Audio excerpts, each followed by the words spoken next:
This is Brian Tarian from the Disability Digest, and in this video I'm going to share with you some recently released Social Security disability approval statistics and go through each step of the process and provide you with some best practices, tips to give you a competitive edge to increase the odds of getting approved. Here at the Disability Digest, we've been working with individuals since 2006 to help them get their disability benefits approved fast. Once approved, help them maximize them, and of course keep them. So what I'm sharing with you for tips will be the experience that I've learned from others and those that we've helped through the process, and then at the end of this video I'll give you some guidance as to how you can get access to some of these tips that I'm going to share with you. Alright, so on the screen now, this is data that is released by the Social Security Administration system. They call it the federal court data, and it includes all of the different levels of appeals. So I'm going to start from the beginning at the very top. I don't know if you'll be able to see this really clearly, so I'll go through the percentages as well. And for 2021, 36% of the disability applicants were approved at the initial application, which is up from the prior year. It was 32%. So that's certainly encouraging. 36% is definitely not 100%. So there's steps that you can do at this stage to maximize your chances of pushing that from 36 to 47% is what we see with the ones that we work on at initial application stage. And some of the keys are understand how to communicate that you are disabled, like a short, concise statement, understanding the regulations and what Social Security is looking for, and how to communicate it to them. And that's going to help you both with Social Security, and if you are going to be getting phone calls from Social Security as follow-up, or if you want to interview with a disability representative to consider getting some help, that will help you communicate your situation. Medical evidence and doctor's support. This applies for every step of the way. The general rule for Social Security approval is you have conditions, they're being treated by a doctor, and you have limitations. So in your initial application, you want to make sure that all of your doctors, all of your conditions are listed. You want to do your best to communicate and point out the limitations that you have despite the fact that you're being treated, like how long can you sit? How long can you stand? Can you lift more than 8 pounds, which is a gallon of milk? Do you have mental health conditions that prevent you from remembering repetitive tasks or being around people or disrupt your sleep? Things like this, you want to make sure that that evidence is in your initial application so the tone of your case is set properly. So if you unfortunately get denied at the initial level, most states, except for 10 now, I believe it's 10, have this reconsideration stage, which is a opportunity for you to ask Social Security to reconsider their decision. And that the emphasis of it is, listen, I provided you with the right evidence and it wasn't viewed properly. The approval percentage here is 11%, or pardon me, was 11%. Now it's up to 13%, which is encouraging, but still low. And in my opinion, it's low because what we're asking Social Security is to review a case that at the initial decision was evaluated but wasn't done right. There was some missing information. So it's like somebody in one office has a colleague that they're reviewing their information and they've got to call them out and say, listen, you didn't do it right. That's my hunch as to why the percentage is so low. But despite that, when you get your decision letter at the initial, what you want to look at, some key things, is were all of your doctors in there. So if you have 5 doctors and they requested medical records from 3 of them and they were missing 2 of them, they didn't have all the evidence. That's certainly something that you can put into your appeal at the reconsideration level. Or if there was information in your medical records that they didn't properly evaluate, maybe they feel that you can do some type of job, but your doctor has written a support letter saying that you're going to be out of work for 15 days a month on average, right? So look for inconsistencies for the reconsideration step. Um, if you are denied at the reconsideration step, or if you're in one of those states where they don't have it, then you're going to go to the next step here, which is hearing with an administrative law judge.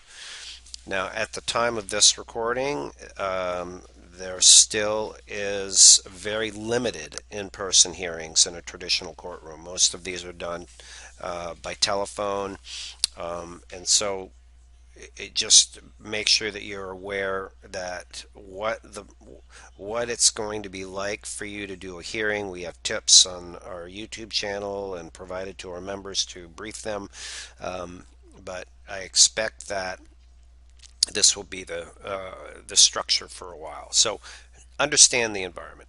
When you are getting prepared to go to court, if you're going to use legal representation, which most do, then it's getting updated medical records, making sure that all of your medical treatment is current, and having the legal team that you're working with write a case brief, like analyze the medical evidence and all of the doctor support letters that you've collected that we've taught you to do here, and explain to Social Security in a legal brief why you qualify for disability benefits.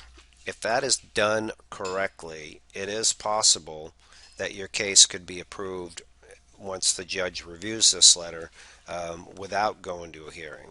So it's called on the record decision. Now, if you want to do this super top shelf, having that brief done back here at the initial stage is a great way to increase your odds, because it's doing Social Security's work for them. Like, these are the medical records, we reviewed them, and this is why this individual qualifies. Here at this hearing level, it's a 51% approval rate, and this is where there is some inconsistency. Well, there's inconsistency throughout the process, but your case is evaluated by a judge, and if you look at some of these judges' approval percentages, you could have one judge in an office that has a 21% approval rating, and you could have another one in that office that has a 60% approval rating. So this 51% is across the board. So one of the things you want to be aware of is, like, who's your judge, what's their record. The legal team that you're working with should be aware of this, or can find out this information that's out there, so they know how to present it. Your responsibilities at this level are to understand the questions that are going to be asked, in my opinion. And the questions that you're going to be asked will be very similar to the documents that you receive from Social Security back here at this initial level. Once you apply for disability, you'll be sent an adult function report, like what you can do on a daily basis, and another document about your work history. And completing this information and putting the right answers in it, that I'll teach you or show you how to find those in a moment, how to get the answers to put in there, is going to be crucial, because what you say here is going to be asked down here, just maybe in a slightly different format. For example, if they ask you, do you clean, do you cook, do you balance your checkbook, how those responses are put in here are going to be looked at and asked down here. So on the big picture, you want to make sure that you keep the documents that you fill out for Social Security, so that you can go back and look at those and see what you've done. All right. So at the hearing, if you unfortunately get denied at the hearing, then there are two more opportunities for you to appeal. And this is where it gets kind of interesting. These appeal levels at the Appeals Council and the federal have very low approval rates, 1%, right? So you want to be aware that, you might emotionally be attached to your case, but the odds of getting it approved at the next level are 1%. It's not good. So what I suggest that people do, they find an expert who does this area of work. And I know of two people that I can rely on that I've found over my, since 2006 and doing this. So I have them look at a case that's been denied here, and if they say, yeah, you know what, it's a go, I can make it work, then we would go forward with the appeals council and then on to the federal if this is denied. If they say no, I mean, I trust their judgment. I would just say, listen, you've got to wait a few months and then apply again. And hopefully, if you apply again, you still have enough work credits. You're still insured to start a new case. All right. So there's a few more things at these steps. If you do continue to go on to the appeals council level, once you have reached or they have rendered a decision at the appeals council level, and it's not favorable, like you've been denied here, and you're going to go on to the federal level, once this decision is made, you can go back and still pursue your federal level, and you can go back and start a new case, right? I'd talk to your legal team about this, and they'll walk you through the differences.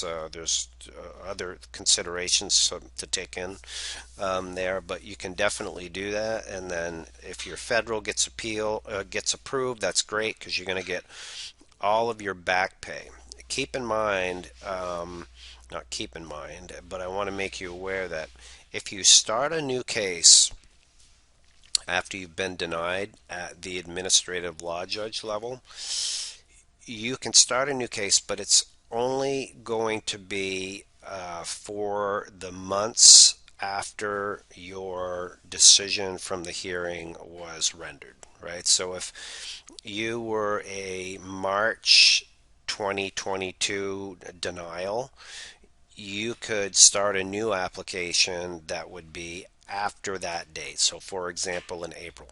And the reason for that is Social Security has listened to everything that you've had to say for your prior case, and they denied it. So that period of disability was denied. So you want to make sure that if you're going through this and you're going to reapply, that you have that you're still insured for your Social Security disability benefits. And even when you start your strategy back here and apply, if you are 6, 8 months out of work and you're applying for disability, then you'd be able to go through the cycle twice at least. You'd be able to go to a hearing in that chunk of time, then repeat the process if you weren't successful.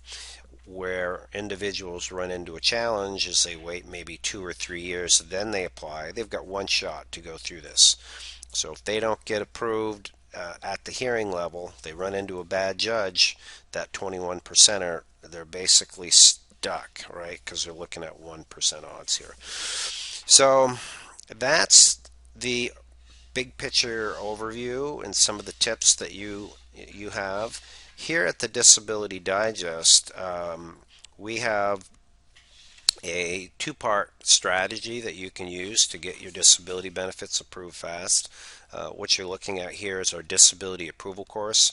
The tips that we have that I just shared with you, some of them are provided by these industry experts that you see on the right-hand side of the page. Plus, we've helped a lot of people get approved, and they've contributed tips that they've learned into the course. So it brings you through like what to say and do and not do all the way through the process. So when you join us here at the Disability Digest, which I'll give you directions in a moment, then you complete an evaluation. We understand where you're at in the process. And then based on where you're at in the process, we assign you parts of the course that we feel that you are going to need to maximize your chances. So you can go forward and manage your entire case on your own if you like. Thousands have done it. They've saved the legal fees. Now, if you are not comfortable doing it on your own and you want to explore legal representation, then we have advocates here that can talk to you, see if you would be a fit for that. Can make a recommendation for somebody for you to speak with. So if you do use representation, my last point, strongly suggest that you invest time in the approval course to understand each step of the way, like what should be done at initial, reconsideration, hearing, so that you can follow your legal team and make sure that they are doing it, doing what needs to be done. Point is, there's one fee that Social Security allows disability attorney and non-attorney representatives to charge. So you pay the same price. Just my message to you is make sure that you're paying the price and you're having somebody that's actually doing like the top shelf work that needs to be done to get you approved. So those are my tips and those are the steps. So below this video, well, below likely if it's on YouTube, you'll see that there'll be a link where you can either join us as a member or update your membership and complete an evaluation. And that will bring you in as a member. There's no charge for it, and give you access to an advocate that can talk to you and explain what steps you're going to need in the disability approval course. If you're already a member here, perhaps something's changed. Maybe you joined us and you were working full-time and now you're not, or maybe you started with us at initial and now you're at reconsideration. You can update your membership, and that will help us, get the right information back to you. So just look below the video or somewhere around the video for the link to the evaluation to get started. So I hope this is helpful. Of course, I love to hear success stories and feedbacks. If you got approved and use our system or anything at all, that would be great to hear. So just drop us a comment. Make it a great day. Thanks.